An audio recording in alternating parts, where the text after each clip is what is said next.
Ok, vamos dar início ao segundo bloco. O segundo bloco ele é constituído de 3 perguntas, também no esquema de 3 minutos para a resposta, 2 minutos para a réplica e 1 minuto para a tréplica. As perguntas elas foram enviadas para o e-mail eleições.reitoria2017@ufabc.edu.br. Essas perguntas elas foram coletadas até às 10 horas da manhã.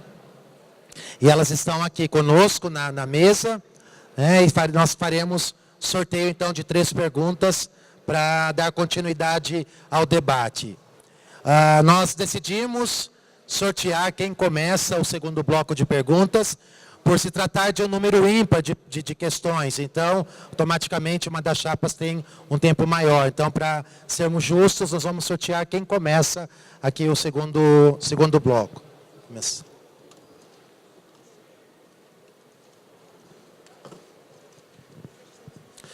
Professor Kaminski e professor Paulo começam a responder também o segundo bloco.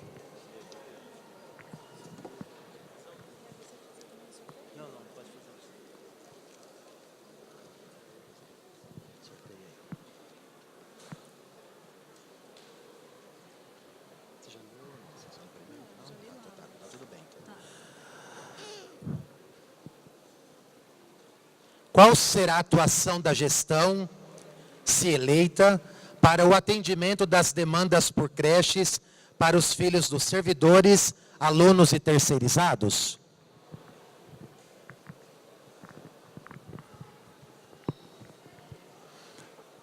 Vários membros da nossa comunidade têm essa necessidade, né, de uma atenção especial ao cuidado dos filhos. Eu mesmo já passei por isso, de ter filhos em idade, né, filhos pequenos, e de você ter que criar os filhos, e ao mesmo tempo que você cria os filhos, você ter que ter a sua atividade profissional. Claro, isso é também beneficiado por algo que vem ocorrendo nos últimos tempos, que é uma maior presença da mulher no mercado de trabalho, que é excelente. E aí nós temos que resolver, então, essa questão do atendimento aos filhos. Nós entendemos que devemos criar aqui, por exemplo, na universidade, vários espaços que permitam às mães e aos pais poderem cuidar dos seus filhos, como, por exemplo, esses espaços família que existem em algumas órgãos públicos, né, por exemplo, shopping centers, etc., que como uma necessidade para que haja essa maior interação e esse espaço de privacidade entre os pais e os seus filhos. Com relação às creches, nós entendemos que temos que fazer convênios com o sistema municipal, o sistema público, para viabilizar que a nossa comunidade possa deixar os seus filhos nas creches da região, inclusive porque as crianças precisam de um atendimento especializado, né, por pessoas que estão treinadas e capacitadas para realizar esse atendimento. Uma outra possibilidade, mas isso possibilidade, né, que podemos pensar e discutir com a comunidade, talvez a realização de parcerias, né, parcerias público-privadas, que visam a beneficiar a comunidade com vários tipos de serviços que já existem por aí e que podem atender a nossa comunidade, nesse caso especificamente o serviço de creche. Muito obrigado.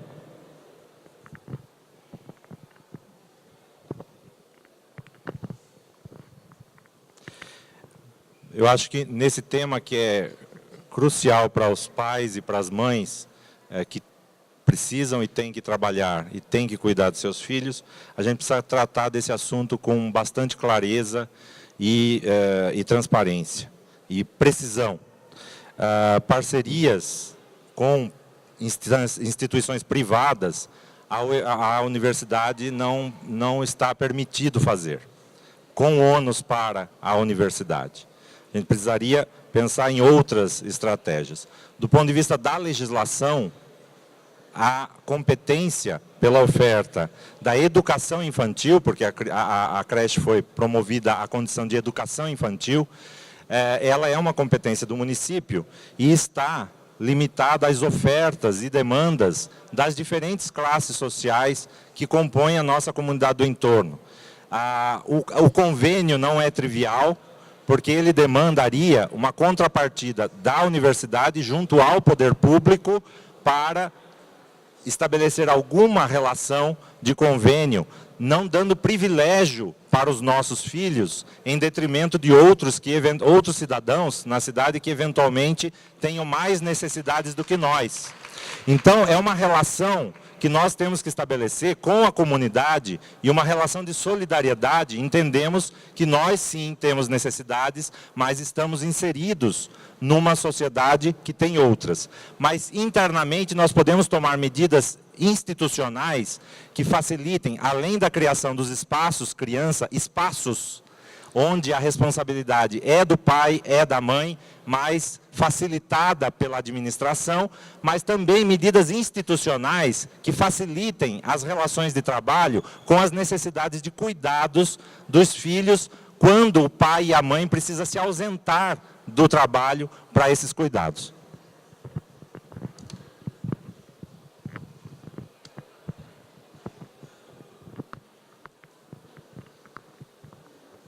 Esse tema, obviamente, é de grande importância e deve ser tratado com carinho e com cuidado.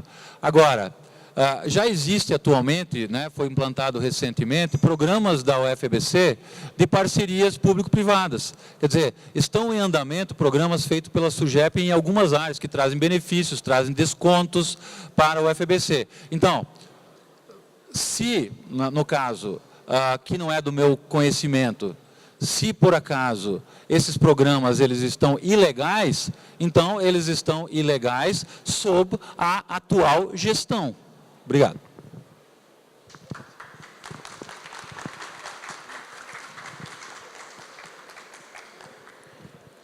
Segunda pergunta do segundo bloco começa a ser respondida pelo professor Dácio, pelo professor Wagner.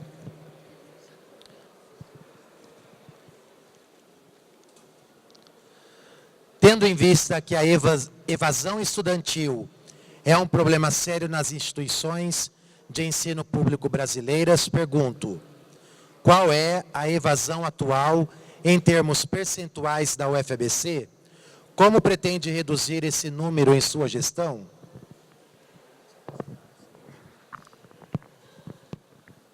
A evasão na UFABC, ela não é maior do que a média nacional.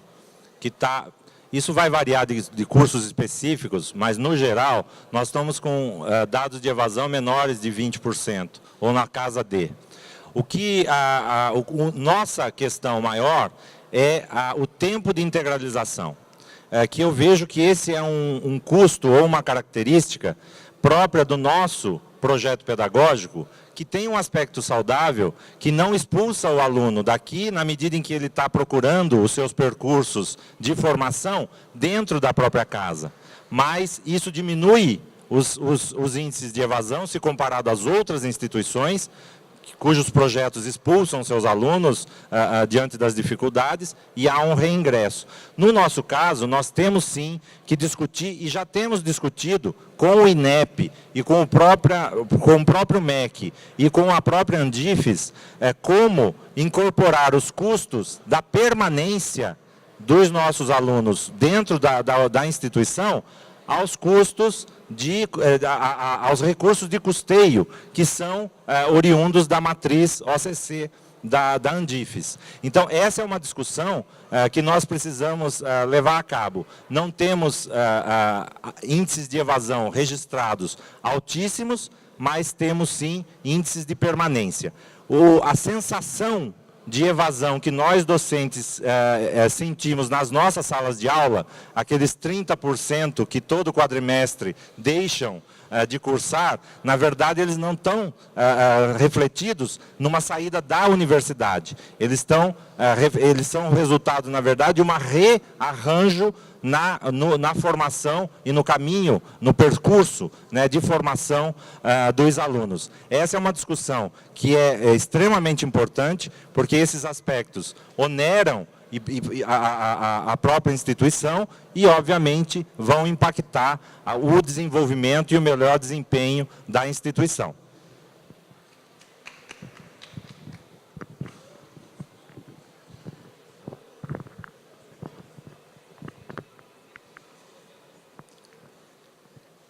A UFABC tem um forte componente tecnológico, né?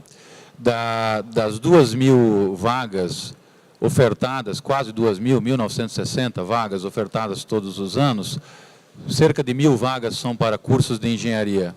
Existe um dado mundial, não só da UFABC, de que a evasão em cursos de engenharia no mundo inteiro é de cerca de 46%. É muito grave, né? Quer dizer, muitos dos alunos no mundo inteiro que adentram uma universidade querendo estudar engenharia acabam se evadindo de várias maneiras. Então, o nosso plano de gestão, ele identifica vários desafios e tem várias propostas para colocar o aluno no centro do processo de aprendizado e dar autonomia ao aluno, complementando o nosso projeto pedagógico, que dá autonomia do aluno de criar o seu próprio currículo individualizado, de criar a sua própria trajetória.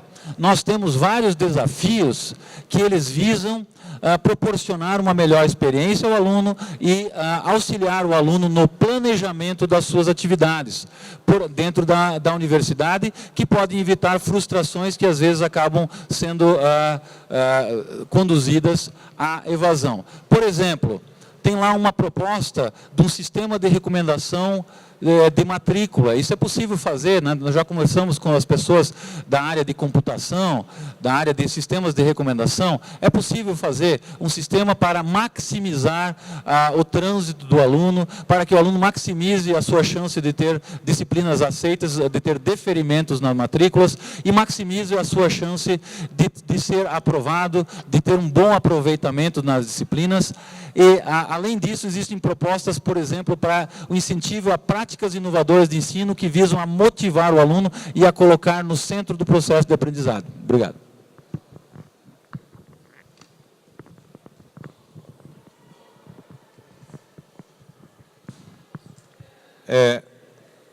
A questão da evasão efetiva, né, o que realmente ocorre, em parte pode estar justamente relacionada às dificuldades de permanência. Nós temos políticas afirmativas que sofrem, sem dúvida nenhuma, e precisam ser garantidas para que essa evasão não aconteça por falta de condições do aluno aqui presente. Com relação a sistemas de matrícula, nós temos tido um cuidado que é o seguinte: nós estamos num esforço institucional hercúleo de articulação de todas as áreas, de montagem de um sistema integrado de atividades acadêmicas. Nós queremos abandonar sistemas paralelos, cuidando de assuntos específicos. Nós temos que integrar esses sistemas numa única base de dados. E esse é um esforço do SIGA que está sendo feito e que justamente o módulo de matrículas é um deles que está sendo desenvolvido.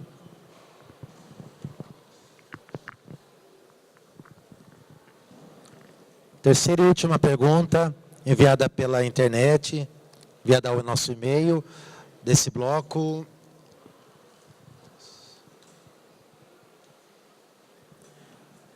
Será dirigida primeiramente à chapa Kaminski Paulo. Quais ações serão realizadas para buscar evitar casos de violência sexual e, caso aconteça casos de estupros na comunidade acadêmica, como a gestão irá proceder com o caso? Quais ações serão tomadas?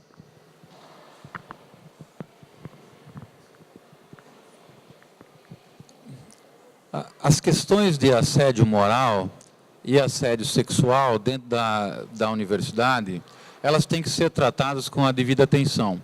A melhor maneira de você de você tratar essa questão é campanhas de prevenção. Isso aí é conhecido já na literatura. Você tem que fazer campanhas de prevenção, mostrar para a comunidade o que é, quais são os impactos, o que isso reflete em termos da saúde de vida, da saúde, da qualidade de vida das pessoas da comunidade, e para que todos entendam que nós estamos aqui todos juntos, milhares de pessoas convivendo num mesmo espaço, e temos que conviver da melhor maneira possível. Então, principalmente, nós vamos trabalhar em campanhas de prevenção, a questão do assédio moral, que mina a motivação do trabalhador, ou mesmo do aluno, para continuar se desenvolvendo, que tira a motivação para o trabalho, e também do assédio sexual, que também causa constrangimentos e que afaste as pessoas, desconecta as pessoas com o seu ambiente de trabalho. No caso de constatadas irregularidades, comportamentos irregulares, nós temos que criar políticas claras de tratamento dessas questões, discutidas na comunidade, discutida na Comissão de Políticas Afirmativas, tá certo? Para ver qual é a melhor maneira de dar um encaminhamento correto para esse tipo de questão. Claro, em algum momento tem que haver punição, certo? Caso seja dado todo o direito das pessoas ao contraditório, né, investigar. Pelo que temos observado, às vezes fica difícil de você comprovar alguma alegação, então as pessoas têm que ter o direito ao contraditório, não pode simplesmente acusar uma pessoa de ter feito algo sem ter provas, mas então, punições com certeza têm que ser feitas em último caso, tá certo? Mas uma política interessante, uma política que inclusive oriente a comunidade. E não só ter uma política no papel, mas ter uma política que seja usada nesses programas de capacitação. Isso. Exato. E em paralelo, aumentar a segurança. Então vejam que a segurança, aí câmeras, vigilância, isso é muito importante, vigilantes, câmeras. Então isso será essencial. Então isso inibe a atuação de infratores dentro do campus também. Então isso é uma questão que permeia a universidade como um todo e será tratada com grande prioridade por nós.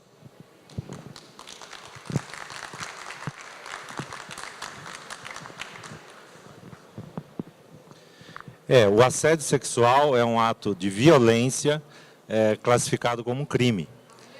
Deve ser tratado como tal. A primeira ação da instituição é de acolhimento à vítima. Nós temos que ter condições de acolher a vítima, dar o tratamento devido para eliminar o sofrimento, diminuir o sofrimento e proteger a vítima. Nós precisamos de gente para fazer isso. Nós temos 3 psicólogos para 75 administradores. Com todo respeito à necessidade dos administradores, mas nós temos que ter psicólogos. Nós temos que ter assistentes sociais que tratam diretamente com uma comunidade de 10 a 12 mil pessoas diariamente. Então, o sistema de acolhimento às vítimas em Santo André e em São Bernardo, ele precisa ser urgentemente estruturado. Ele precisa ser melhor estabelecido. Sem dúvida nenhuma, a capacitação, as campanhas contra o assédio são fundamentais. Nós temos que discutir isso entre os professores, entre os docentes. Nós não discutimos isso nos nossos colegiados de cursos de graduação, de pós-graduação. Nós temos que trazer essa discussão não para a PROAP. A PROAP é a promotora dos programas, mas esse é um problema de toda a comunidade universitária, que nos aflige a todos. Felizmente, nós ainda não tivemos um relato e uma constatação do crime dentro do campus, embora se tenha suspeitas de que possa estar acontecendo também e não denunciados, dada a delicadeza do caso. Mas o entorno é uma relação diária com o poder público local e regional.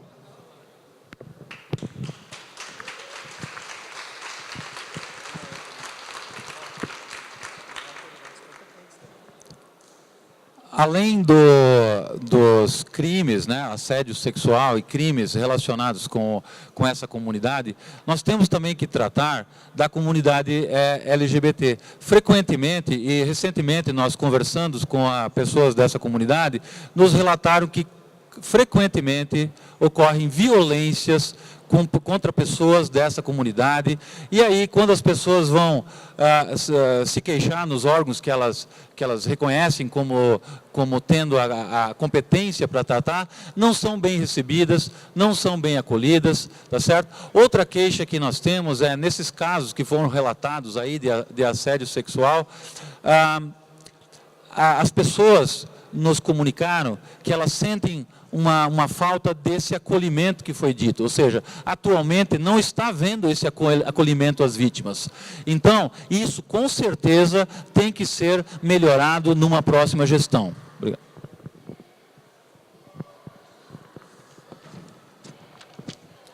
Finalizamos então o segundo bloco e damos início ao terceiro bloco, que é constituído por duas perguntas, né? Uma chapa fará a pergunta a outra. Também no esquema de 3 minutos para a resposta, 2 minutos para a réplica e 1 minuto para a tréplica. Então começamos com a chapa Kaminski. Paulo. Foi isso? 1 minuto. Não, é só esclarecimento, é que está 1,5 é o tempo de pergunta, né? Também é cronometrado, então tem até 1 minuto e meio, até 1 minuto e meio para fazer a pergunta para outra chapa, resposta 3 minutos, réplica 2 minutos e a tréplica 1 minuto.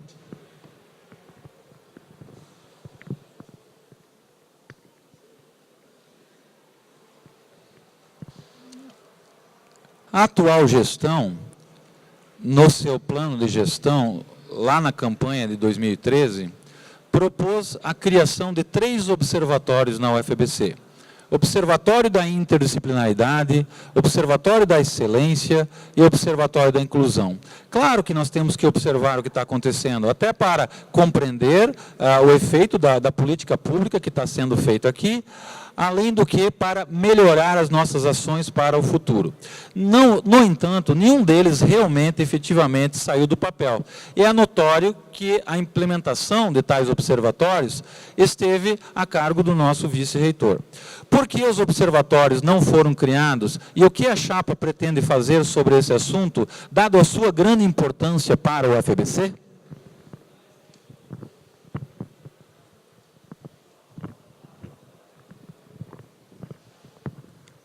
Os observatórios não foram propostos pelo plano de gestão da atual gestão. Os observatórios 3 estão previstos no plano de desenvolvimento institucional no período que vai até 2021. Houve sim uma apresentação, uma proposta de implantação dos observatórios para implementação do plano de desenvolvimento institucional. Houve um tsunami na universidade que nos absorveu a todos para várias outras ações. E houve também diversas aproximações com diversas áreas da universidade, avaliando as estratégias de implantação dos observatórios, de interdisciplinaridade, de inclusão, na verdade está ali, mas é de políticas afirmativas e de excelência. O observatório de políticas afirmativas mostrou-se mais adequado uma discussão no nível, no âmbito das políticas afirmativas e que começou numa implantação da Comissão de Políticas Afirmativas. Estamos localizando justamente grupos que se articulem para efetivamente dar apoio a esse observatório de políticas afirmativas. No que diz respeito aos observatórios de interdisciplinaridade e observatórios de excelência, eles realmente nós não encontramos os grupos para a articulação no tempo necessário.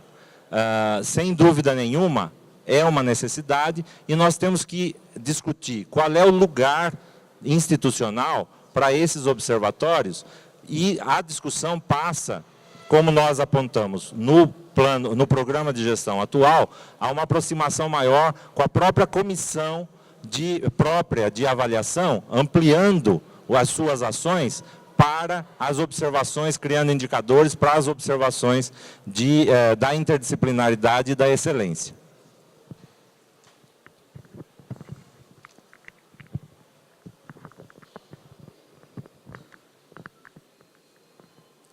No nosso plano de gestão, em vários momentos aparecem desafios relacionados à análise de dados.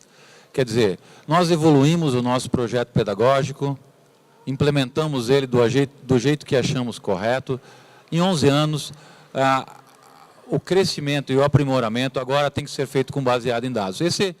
Parte disso é o que poderia ser o Observatório da Interdisciplinaridade e das ações interdisciplinares também acontecendo na universidade. E outro momento em que nós falamos de análise de dados é, por exemplo, de compreender as ações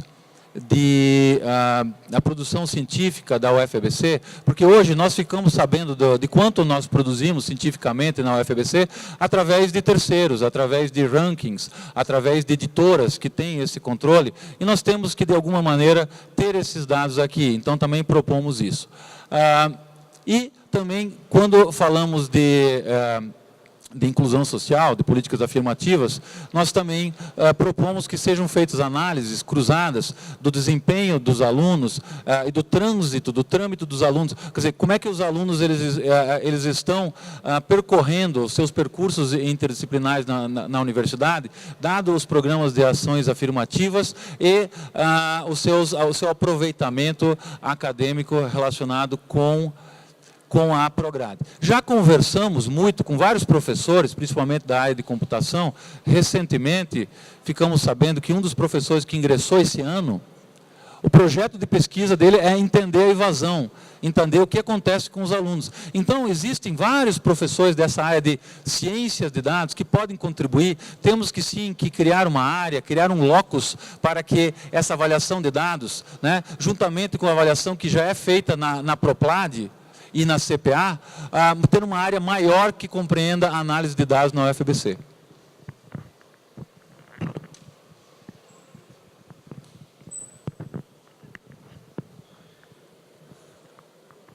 Eu tenho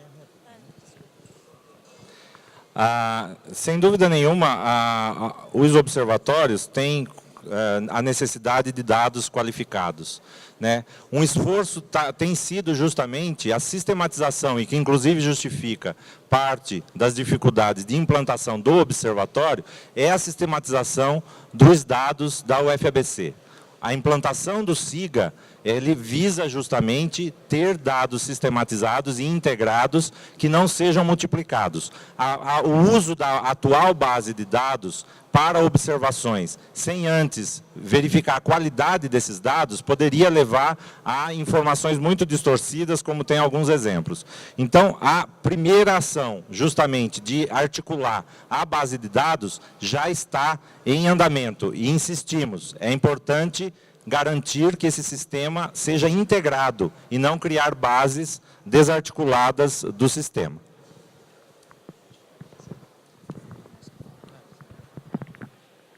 Então, agora, o professor Dácio e o professor Wagner fazem a pergunta.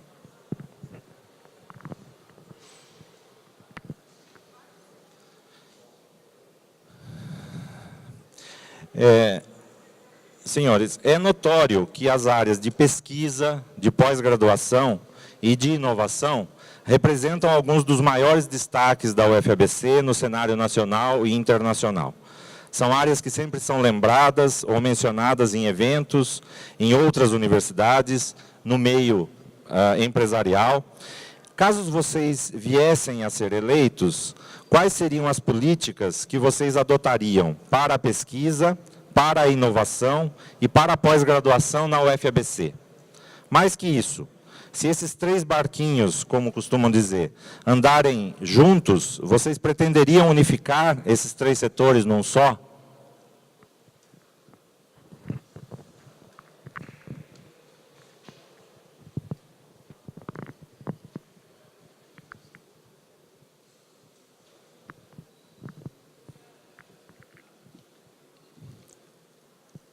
Um dos nossos grupos de desafios é excelência na pesquisa e na pós-graduação. É claro que pesquisa e pós-graduação estão totalmente relacionadas. Por quê? Porque a pós-graduação tem o objetivo de formar recursos humanos em pesquisa. Por outro lado, como nos ensina o nosso projeto pedagógico, a pesquisa é o motor da pós-graduação. Então, essas áreas, elas estão totalmente relacionadas. Nós temos vários desafios aqui, como, por exemplo, aumentar a qualidade dos programas de pós-graduação através de vários tipos de encaminhamentos. Outro, promover a interação com o setor produtivo em pesquisa e pós-graduação. Por exemplo, pegando o programa Doutorado Acadêmico Industrial, só um dos exemplos, e aprimorando muito esse programa, que, por sinal, o Doutorado Acadêmico Industrial foi criado até por uma iniciativa do professor Klaus, quando era pró-reitor de pesquisa, e foi implantado dentro da pró-reitoria de pós-graduação por mim, quando era pró-reitor. Outro, estimular ambiente acadêmico favorável à pesquisa e à pós-graduação, por exemplo, em iniciativas conjuntas entre a Pró-Reitoria de Pesquisa e a Pró-Reitoria de Pós-Graduação. Outro, que já foi mencionado no início, estimular o desenvolvimento de pesquisas de alto impacto dentro da UFBC, como, por exemplo, através do auxílio para projetos de maior vulto, projetos em colaboração institucional, nacional e internacional. Outro, atrair pesquisadores internacionais. Outro, oferecer apoio à pesquisa laboratorial. Outro, manter e expandir programas de pesquisa existentes. E inclusive, tem uma série de desafios relacionados com a internacionalização, que é um tema transversal, mas que toca em pesquisa e em pós-graduação. Então, até falando dos nossos barquinhos, que eu gosto muito, esse é mais um exemplo mesmo de como se é possível trabalhar junto. Aí nós olhamos o DAI, você tem lá na Pró-Reitoria de Pesquisa. Agora, desculpa, de pós-graduação. Aí você tem a Agência de Inovação, que está lá na Pró-Reitoria de Pesquisa. Você tem a Prograde aqui, que lida com estágios. Agora, imagine você indo na sociedade, numa indústria, chega lá, eu sou a FBC do Programa Doutorado Acadêmico Industrial da Pró-Reitoria da Pós-Graduação. Ele vai falar, o FBC veio aqui ontem. Veio a Agência de Inovação. Então sim, está precisando de conversa, está precisando de trabalho mais sinérgico, integrado. É preciso chegar institucionalmente, como o FBC nessas instituições, para que não tenha essa fragmentação. Então, os barquinhos são pertinentes aí nesse contexto.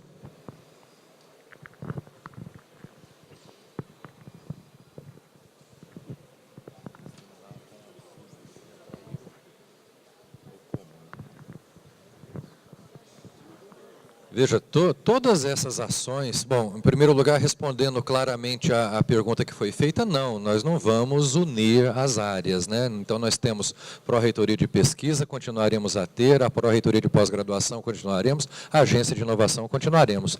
No entanto, nós precisamos avaliar que qualquer situação, qualquer proposição que esteja relacionada ao fortalecimento ou ao aumento de atividades, que é muito desejável nessas 3 áreas, passa obrigatoriamente por uma avaliação de qual é a situação atual. Quais são os dados atuais que nós temos de desenvolvimento, de aplicação em todas essas áreas. Se nós não temos esses dados, como é que nós podemos propor ações para melhorar uma atividade que nós desconhecemos por completo como ela é? Nós temos indicativos do que está acontecendo, mas nós não temos uma avaliação de toda a estrutura e não conseguimos, a partir daí, estabelecer áreas estratégicas, estabelecer condições que exigem uma atenção maior e definir como é que nós conseguiremos utilizar recursos de uma maneira mais eficiente e adequada. Lembrando ainda que a Agência de Inovação hoje já tem uma atuação muito significativa dentro da universidade, mas nas diversas discussões que fizemos ao longo desses dias, as entidades estudantis estão merecendo uma atenção muito maior do que a que elas têm, pois elas desempenham um papel significativo tanto dentro da universidade quanto fora. E, portanto, esta é uma área em particular que deverá ser incentivada, mas baseada em dados que nós já temos. Portanto, qualquer avaliação passa por uma condição estratégica e as áreas têm que ser instrumentalizadas para obter tais dados.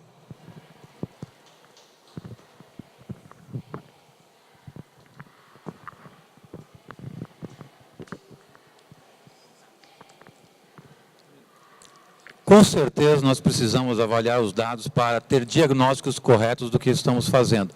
Recentemente, a pós-graduação, os programas de pós-graduação passaram por uma avaliação da CAPES. Então, dizer que não temos um raio-x, um diagnóstico, é, no mínimo, impreciso, né? Porque a CAPES ela nos avalia por um bocado de critérios e tal, de informações que nós mesmos passamos a ela. Então, no caso da pós-graduação, o raio-x, o diagnóstico, ele é claro, ele é dado pela CAPES.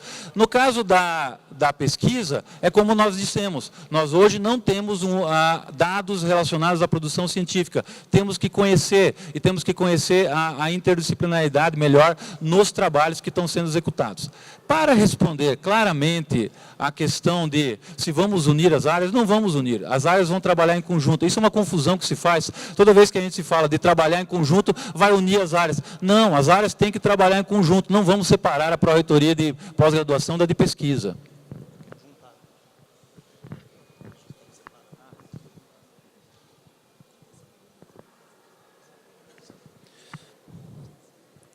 Nesse momento, então, a chapa do professor Kaminski novamente dirige, né, a chapa do professor Dácio uma pergunta.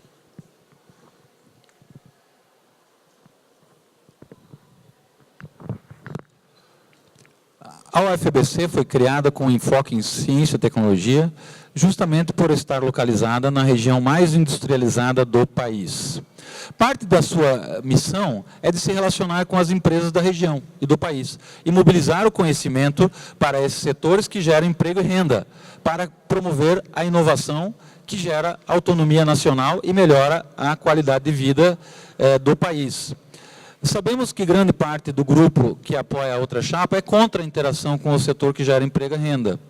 E recentemente, até num debate na semana passada, do UFABC, a chapa disse algo como: precisamos entender a quem interessa o relacionamento com empresas, etc. O que nós queremos saber de maneira clara é qual será a postura da outra chapa com relação ao relacionamento com empresas, principalmente da região do ABC.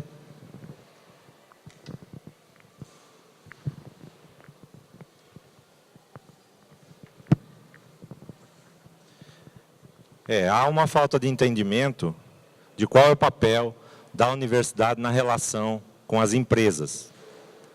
A universidade tem que ter relação com as empresas, com os setores vivos da sociedade, com os setores produtivos, na perspectiva de efetivamente produzir conhecimento de ponta, produzir inovação e formar, mais do que capacitar, formar os nossos alunos no nível de graduação e pós-graduação para os desafios na relação com os setores produtivos. É preconceituoso dizer que quem coloca em discussão qual é a relação da UFABC com a iniciativa privada está questionando a necessidade desta relação. O que está querendo se colocar é problematizar isso quando o dinheiro público das universidades são deslocados para resolver os problemas privados de determinados segmentos da sociedade. Isso é que deve ser avaliado. Nós estamos atendendo interesses que são públicos, nacionais, para o desenvolvimento de inovação tecnológica, inovação científica, para efetivamente colaborar na formação dos nossos alunos, ou nós estamos atendendo exigências de fatias de mercado, de segmentos especializados, que não entendemos não ser esse o nosso papel. Nós não somos vendedores de serviço. É que, nesse momento, há uma grande confusão de que a grande saída para as nossas mazelas é buscar todo o dinheiro na iniciativa privada. Nós temos que entender que a relação com os setores produtivos são fundamentais para a universidade. Acabo de assinar um convênio com uma indústria aqui de Mauá, para desenvolvimento de um projeto de pesquisa e um projeto de extensão aqui em Mauá. Seria contraditório dizer que nós temos medo dessa relação. O professor Wagner coordenou o DAI, o Doutorado Acadêmico Industrial, com relação de mais de 17 convênios com a iniciativa privada, para formação, para desenvolvimento de pesquisa de ponta, para a inovação. Esse tem que ser o critério no estabelecimento da nossa relação. Não podemos descuidar disso. E, às vezes, temos que, sim, avaliar junto à empresa interessada de que aquele projeto, embora possa render muito recurso, não é de interesse da ciência, não é de interesse do desenvolvimento tecnológico, não é de interesse da formação. Nós temos que estar atentos a isso e não confundir momentos de crise com busca de recursos a qualquer custo. Essa é a preocupação.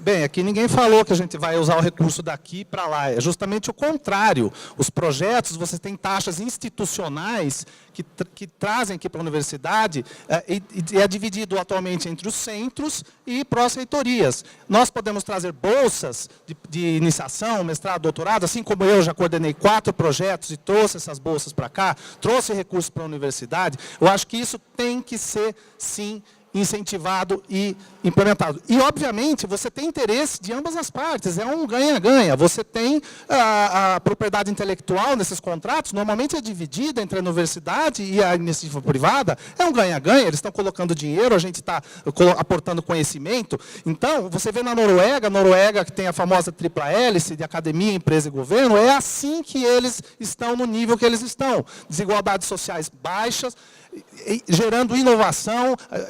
Deem uma olhada na indústria de patentes que eles têm lá, a quantidade que eles geram. É simplesmente fantástico. Então, realmente, nós vamos, sim, focar nisso e trazer bastante recurso para a universidade e, sim, subsidiar.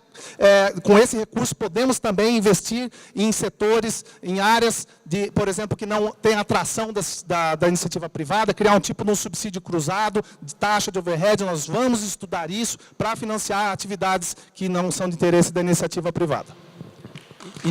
E não é apenas nesse momento de crise que temos que fazer isso. Temos que fazer isso sempre. Não é assim, quando está na crise, nós vamos nas empresas para trazer dinheiro. E depois esquecemos. Não, é a nossa missão fazer isso. Eu só gostaria de fazer uma correção, porque foi dito aqui, por exemplo, que é missão da universidade fazer inovação. A universidade não faz inovação, porque inovação é produtos e serviços que são usados pelo cidadão. Isso é papel das empresas. Então, a universidade tem sim que interagir com as empresas para mobilizar conhecimento para as empresas, para que elas então gerem inovação.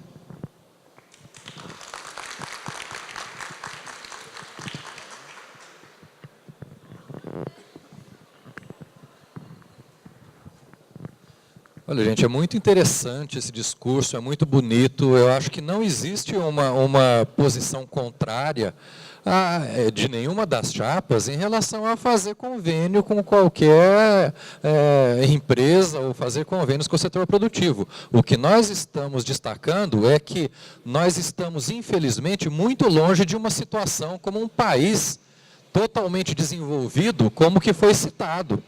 Nós estamos discutindo com um setor empresarial que não necessariamente tem um pé dentro da academia ou tem um pé dentro da educação do país. E, portanto, nós estamos tomando muito cuidado para levar à frente todos esses convênios, deixando em primeiro lugar sempre a autonomia universitária, sempre a formação dos nossos alunos. É a situação. Não estamos colocando nenhuma restrição a financiamentos, mas a universidade em primeiríssimo lugar.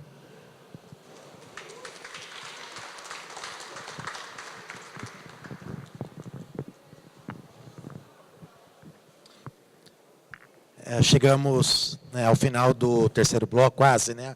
No final, tem mais uma pergunta, sim, né? Dirigida pela chapa do professor Dácio, professor Wagner, a chapa do professor Kaminski e o professor Paulo.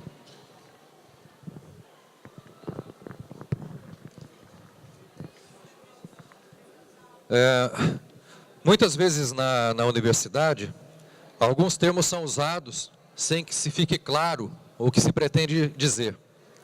São expressões de impacto que muitas vezes não deixam o seu conteúdo claro, ficam vazias de conteúdo. Esse pode ser, por exemplo, o caso da expressão Universidade do Conhecimento. Outra é quando falamos de qualidade de vida da comunidade da UFABC. Deixando a questão um pouco mais clara, em relação à qualidade de vida, gostaríamos de uma resposta bastante objetiva. O que vocês entendem por qualidade de vida?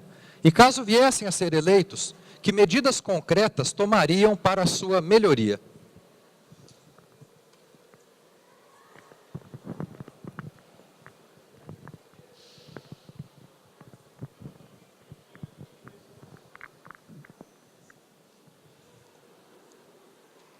Universidade do Conhecimento é aquela universidade que se dedica ao conhecimento. Ou seja, recentemente fomos questionados, né, por um docente que perguntou assim, mas por que vocês focam na Universidade do Conhecimento?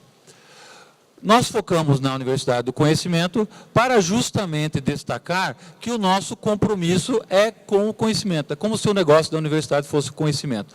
A universidade é o local em que se discute conhecimento, em que se gera conhecimento, em que se transmite conhecimento, em que se tem um ciclo de vida completo do conhecimento, ou seja, a universidade tradicional. Né? Pegando aquele modelo medieval das universidades de Oxford e Cambridge, né, que eles chamam de Oxbridge, e depois passando pela Universidade de Humboldt na Alemanha, em 1810, que juntou a pesquisa, e mais recentemente, no século XX, que juntou os serviços à comunidade, né, que nós chamamos de extensão. Essa é a universidade que ela não fica só dentro dela e que ela realmente interage com o conhecimento. Essa é a Universidade do Conhecimento. Isso é só para diferenciar que podem existir outras opiniões que não são as nossas, tá certo? O nosso grupo de apoio, as pessoas que nos apoiam, eles compartilham dessa visão de que a universidade tem que ter foco no conhecimento. Com relação à qualidade de vida, nós temos um grupo de desafios que são qualidade de vida e identificação com a instituição. Por quê? Porque focando no nosso benefício, no nosso princípio dos benefícios institucionais, as ações da universidade têm que visar o cumprimento da missão dela. Os indivíduos, eles têm que derivar, né, lógico, eles derivam os benefícios a partir do benefício institucional. Então, nós queremos indivíduos que estejam comprometidos com a missão da universidade, que tenham aderência à missão da universidade do conhecimento. E para isso, nós precisamos de várias ações para motivar a nossa comunidade, os servidores técnico-administrativos, os servidores docentes e os discentes. Por exemplo, proporcionar ambientes de convivência para estimular a interação e a cultura. Por exemplo, incentivar a prática de esportes e estilo de vida saudável. Já foi falado no início, por exemplo, um só encaminhamento, promover uma corrida ao UFABC. Eu mesmo corro, eu sei que tem muitas pessoas da comunidade que correm, já nos encontramos em parques correndo. Promover atividades culturais e artísticas. E a outra, por exemplo, oferecer flexibilidade no cumprimento da jornada de trabalho. Então, temos vários desafios e esses desafios serão complementados com a visão da comunidade sobre o que eles consideram qualidade de vida.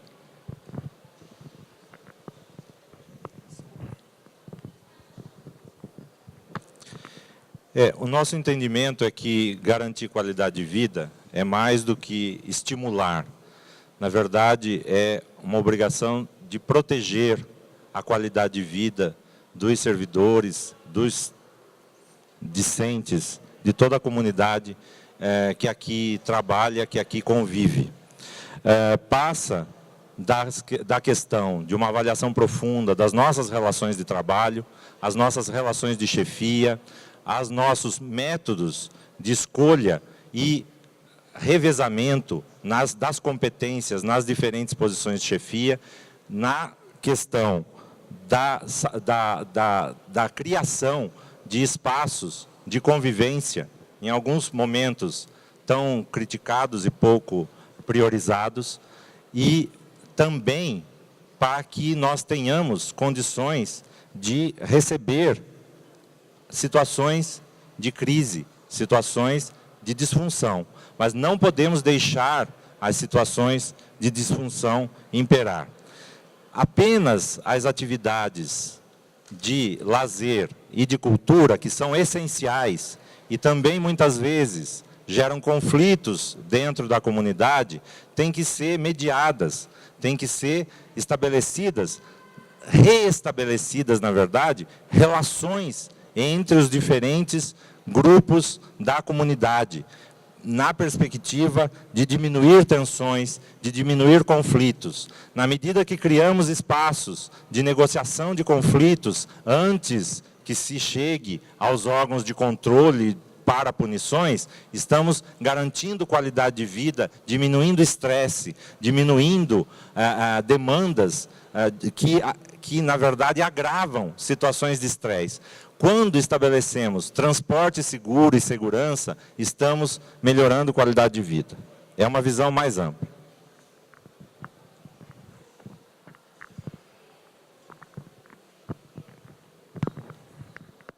Queremos reforçar o nosso compromisso com a universidade, que tem no conhecimento a sua principal função. Uma universidade como a UFBC, ela tem um grande potencial de se desenvolver mais do que as outras. Por quê? Porque nós, pelo nosso projeto pedagógico interdisciplinar, nós removemos aquelas barreiras físicas e psicológicas que separam as pessoas. Então, nós temos a possibilidade de fazer interações fantásticas, e nós vemos mesmo interações fantásticas que ocorrem aqui dentro e que nós podemos contribuir tanto com a geração de conhecimento, quanto com a mobilização do conhecimento para a sociedade. Eu mesmo aqui, na UFBC, já tive oportunidade de interagir em grupos interdisciplinares com professores e alunos das áreas de ciências sociais aplicadas, e é fantástico você poder interagir de modo a combinar abordagens quantitativas, por exemplo, da computação, com abordagens qualitativas das ciências sociais. Obrigado.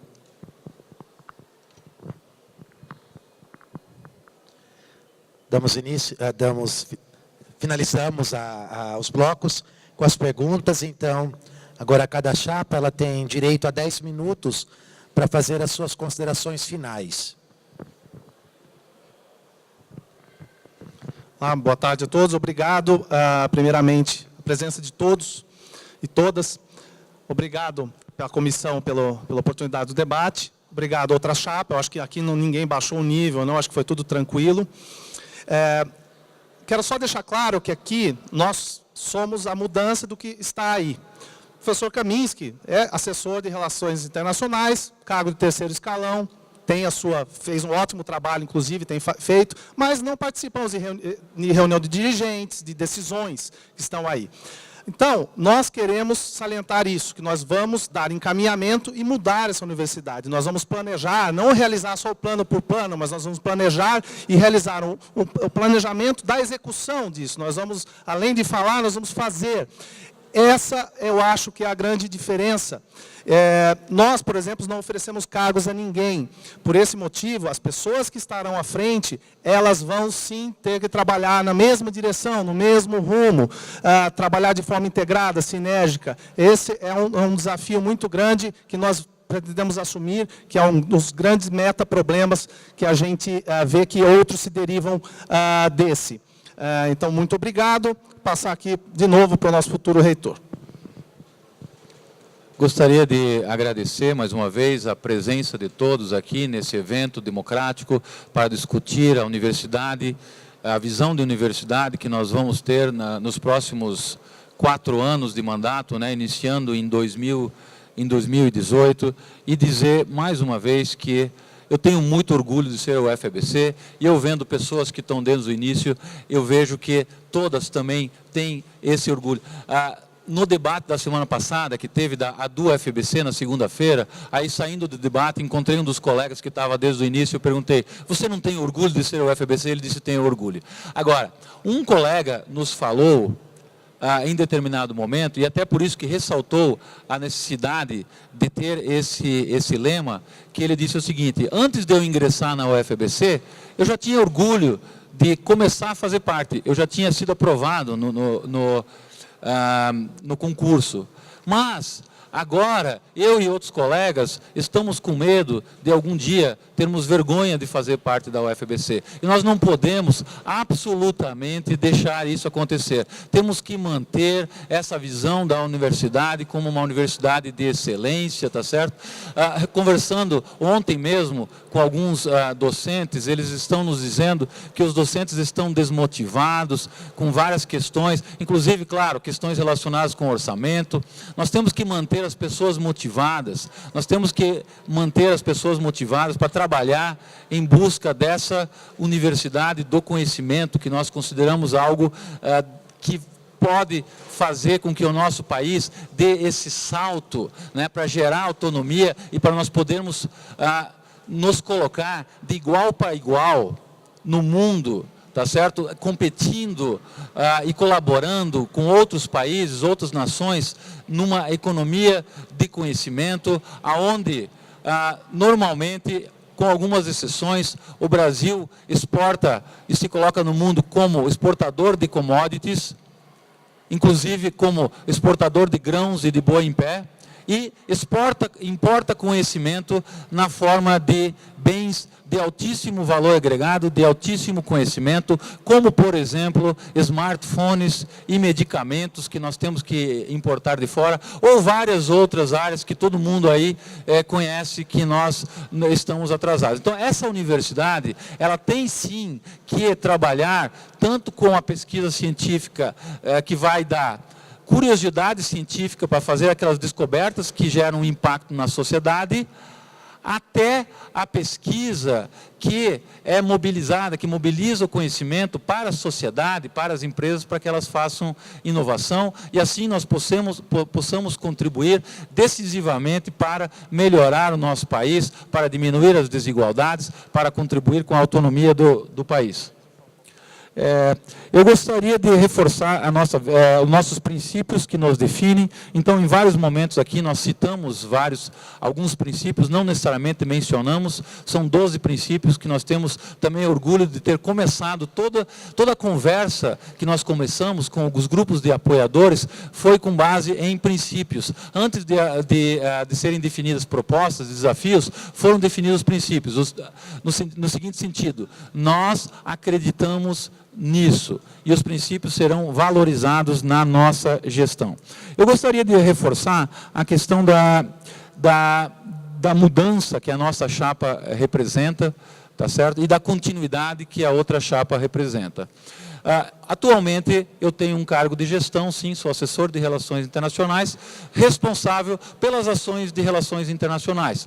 Nós temos reuniões, todo o grupo dirigente tem reuniões mensais para avisos gerais, mas todas as segundas-feiras à tarde, né, isso foi algo que tem sido feito, praticado nessa gestão, há uma reunião de um grupo de pró-reitores, e lá os assuntos mais importantes da universidade são discutidos. A chapa, né, a chapa adversária, ela está totalmente presente nessas reuniões das segundas-feiras. A nossa chapa não, por exemplo, eu não estou presente e o professor Paulo é sangue totalmente novo, é uma renovação na gestão da universidade. né? Pontuar algumas coisas. Interdisciplinaridade e projeto pedagógico. Nós somos totalmente comprometidos com o projeto pedagógico da UFBC e vamos encaminhar decisivamente, tá certo? E nos posicionar claramente contra qualquer medida, qualquer proposta que venha a colocar em risco o projeto pedagógico original concebido pelos seus idealizadores. Interação com a sociedade. Nós temos uma visão de maior complexidade que a universidade deve ter na interação com a sociedade. Pesquisa e pós-graduação. Nós temos compromisso com pesquisa e pós-graduação, até porque nós somos pesquisadores, né? Para quem não tem muito trânsito com essa área, por exemplo, eu mesmo tenho uma bolsa de produtividade em pesquisa do CNPq, que quer dizer que os meus pares me reconhecem como alguém que tem um desempenho acima da média. Fui pró-reitor de pós-graduação por 4 anos, então nós temos sim grande compromisso com pesquisa e pós-graduação. Então, até falando que eu sou um sangue novo, e justamente por isso eu gosto de falar que eu aprendi muito nesse período de campanha, então é isso que fica, conversando com docentes e principalmente entrando dentro das áreas dos servidores técnicos administrativos, eu pude aprender exatamente o que eles fazem, as suas dificuldades, incorporamos várias sugestões de desafios e encaminhamentos no nosso plano. A ideia realmente é conversar, é isso que eu me comprometo a fazer, realizar realmente um planejamento participativo, principalmente no NTI, na biblioteca, que serão as áreas que o vice toma conta diretamente. Então, nós vamos realmente priorizar, incorporar essas áreas, recursos, em detrimento de outras. São áreas estratégicas para a universidade, áreas essenciais. NTI tem equipamentos que precisam ser trocados, então há recurso de outras áreas que nós vemos que é possível essa realocação para priorizar essa área que é estratégica para toda a universidade. A biblioteca tem alguns problemas também, identificamos problemas de câmeras, identificamos também problemas de necessidade de conversa, até com professores, realizar em conjunto a questão das emendas para buscar a bibliografia. Então, são questões que eu fui aprendendo. Então, para mim, eu me sinto muito honrado e orgulhoso de ter aprendido com vocês e continuo aprendendo. Porque até ontem eu era apenas um coordenador de pós-energia. Hoje eu sou um candidato que eu pude ver a universidade de forma mais ampla e sistêmica. Então isso para mim como pessoa vale muito. Então eu agradeço a todos também por todo esse feedback, essa interação que para mim tem sido muito, muito importante. Mais uma vez, eu gostaria de reforçar que nós queremos colocar a UFBC no rumo certo. Isso significa as áreas trabalhando em conjunto, que por diversos motivos, e discutindo nas áreas, discutindo com TAs, discutindo com docentes, discutindo com discentes, nós vemos o mesmo diagnóstico, que é um diagnóstico que, em geral, pelo processo histórico de construção, as áreas trabalham, cada uma por si, perseguindo a sua missão, e agora nós temos que trabalhar com maior sinergia, principalmente num momento de restrição orçamentária, para que o esforço conjunto das áreas possa resultar em um bem melhor para a UFABC, visando promover ações que a conduzam à sua missão. Obrigado.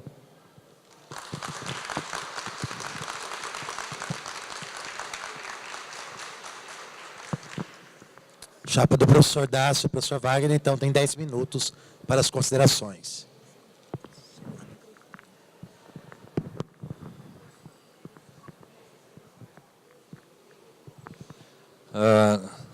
Bom, em primeiro lugar, agradecer a organização do evento, agradecer a presença da outra chapa, com a qual nós podemos debater de maneira clara, aberta, para todos e todas, discussões importantes para a universidade. Na fala de abertura, nós colocamos uma questão relacionada à falta de unidade dentro da universidade. Essa falta de unidade se expressa, inclusive, nas proposições que hoje estão colocadas como candidaturas na próxima reitoria. Veja, a primeira condição para que nós possamos estabelecer uma possibilidade de atuação na próxima reitoria é reconhecer que nós fazemos parte da gestão. Quer seja como coordenador de programa de pós-graduação, quer seja como assessor de relações internacionais, quer seja como pró-reitor adjunto, quer seja como vice-reitor, todos nós fazemos parte da gestão atual. Eu não consigo entender ou conceber que quando fatores positivos são colocados de maneira clara, nós assumimos que fazemos parte da gestão. Quando fatores que não são positivos são apresentados, a gestão é do outro. Não, a gestão é feita por todos os gestores. Segunda coisa, precisamos considerar que a gestão não é feita somente pelo reitor e pelo vice-reitor. Existe um grupo atuante para dar suporte a essa atividade. Eu reconheço, eu identifico um grupo atuante que também faz parte da gestão e outros não, que estão apoiando a nossa candidatura. Eu reconheço o valor que eles têm. Gostaria muito que a outra chapa também desse valor às pessoas que estão apoiando a sua candidatura. Inclusive, pró-reitores da gestão atual. Nós fazemos parte da gestão, eu assumo o que estiver ao meu alcance como gestor. Mais uma coisa, eu não me vanglorio em momento algum de estar aqui desde o começo, ou desde 2008, ou desde ontem. Todos que fazem parte desta universidade, independente do tempo que isso acontece, estão contribuindo efetivamente para a instituição. Não é 2006, não é 2008, não é ontem, são todos. E finalmente, mais uma coisa, eu não pretendo atuar em uma universidade que meramente oferece formação profissional. Eu atuo e vou continuar atuando em uma universidade que engrandece o ser humano. A formação profissional pode ser até uma vertente, mas a principal função nossa como universidade é contribuir com a formação do ser humano, de maneira global, integral e ordeira. Muito obrigado pela presença de todos.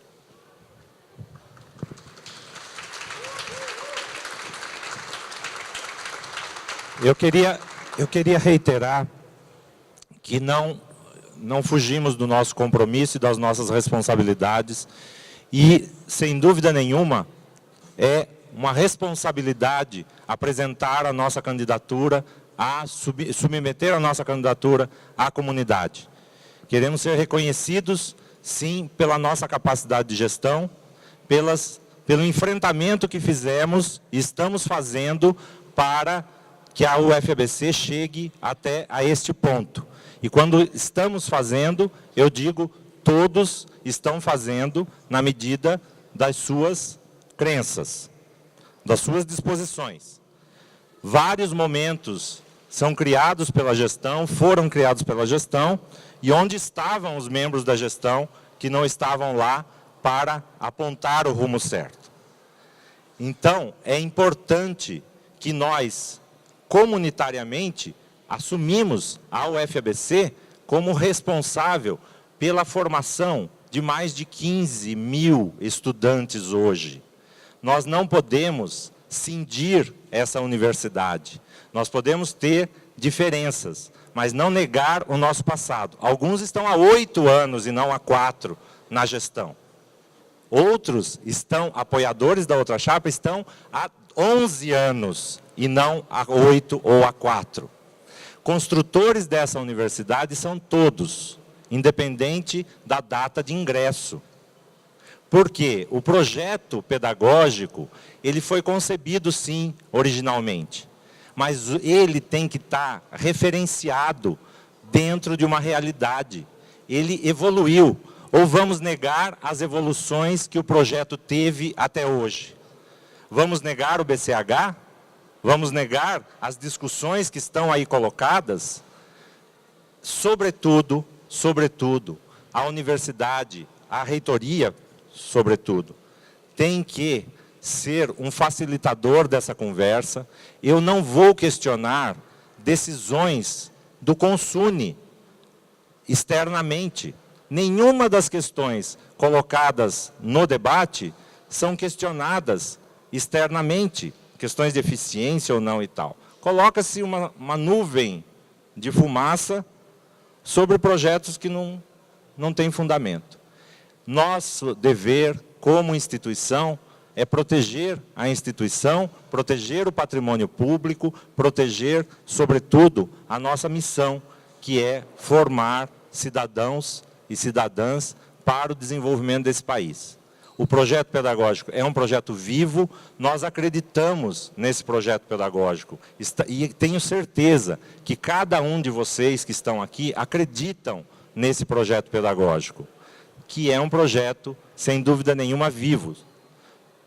Todo projeto, na sua execução, ele corre riscos, mas tem que ser calculados e medidos e conjuntamente assumidos. O Conselho Universitário é o órgão maior e lá é o espaço das nossas discussões, das nossas deliberações.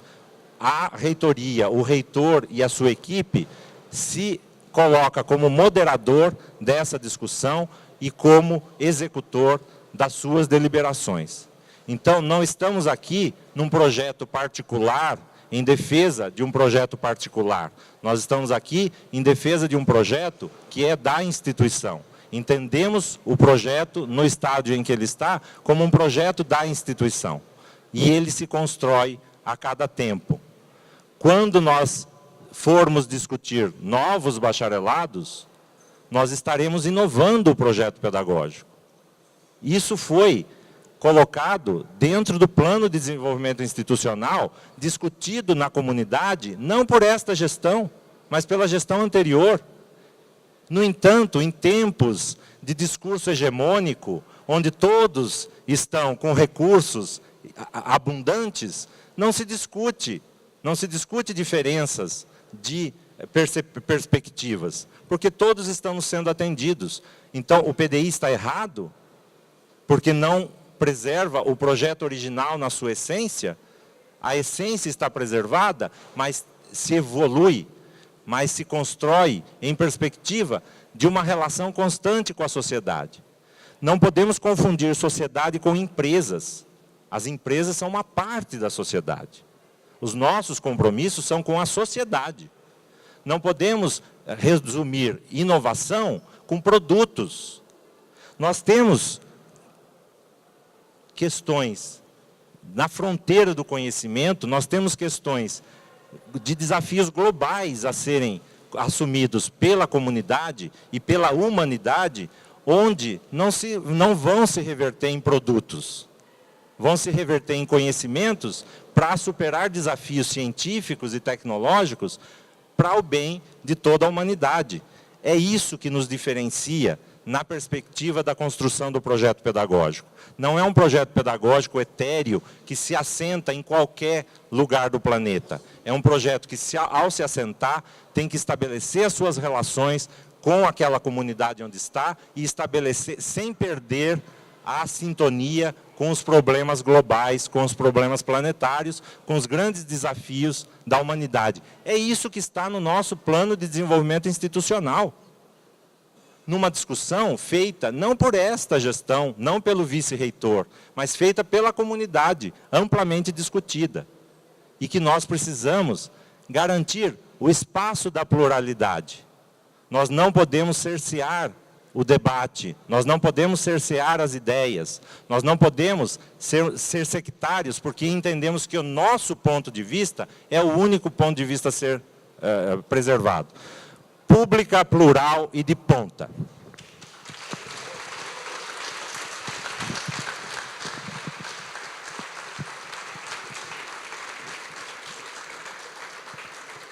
Encerramos esse segundo debate, agradecendo, em nome da Comissão Eleitoral, as duas chapas, professor Dácio, professor Wagner, professor Kaminski, professor Paulo. Agradecemos também a toda a comunidade aqui representada, pela participação, pelas perguntas que foram feitas ou enviadas. E continuamos acompanhando os debates, as conversas, até as eleições. Muito obrigado.